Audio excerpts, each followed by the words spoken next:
making our old family favorite cucumber relish, the one that my maternal grandmother, I always remember her making it, and then my mom.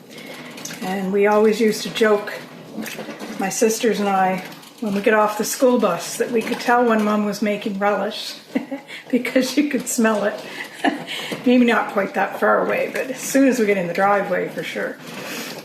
Anyway, this one, the method is quite different. The ingredients are largely the same. We can put out the recipe again. But this one, whereas the first one we shared, it was done in the microwave, this one has to be done in a great big pot. Now, I have doubled the recipe, but the one recipe of this makes at least 2 to 3 times of the other microwave relish.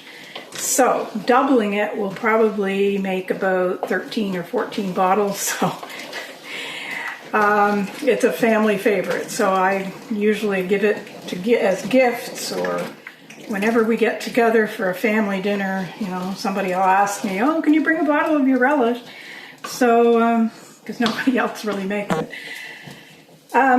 So this one takes brown sugar instead of white. So when you're starting to heat it up, you want to just cook it on a lower heat, kind of low to medium. But you really have to watch the sugar, especially because the brown sugar doesn't stick to the bottom of the pot, especially when the first few minutes of heating it up. So just like I said, low to medium heat. It doesn't have to boil. And just keep stirring it quite regularly so it doesn't stick. It'll take about an hour to cook. So whereas the other recipe you had to wait an hour with the salt on the cucumbers and stuff, this time the cook time is an hour. So it probably comes out to about the same. And again, I've sterilized the lids, and the bottles are sterilizing in the oven. Just turn that off.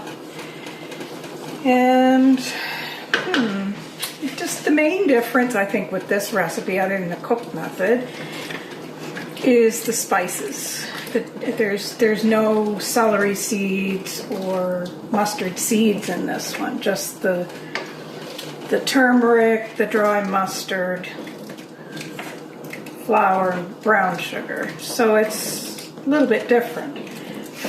So, and because it's brown sugar instead of white, it tends to be a little darker relish than the other one. So we just keep stirring it. And it's already starting to thicken. This one has a cup of flour per recipe. So it is starting to thicken. It was pretty watery when I put it in, so it's starting to thicken up.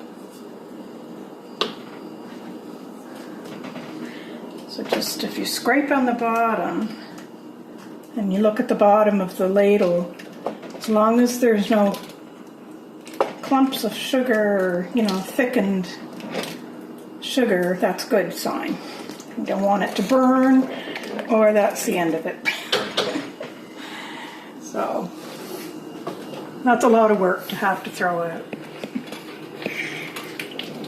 Okay, so this is just about ready. You can see it's quite a bit thicker than it was. I turned the heat up a little bit because what you want to see, you don't want to see a rolling boil, but you do want to be able to see that it's almost at that boiling point.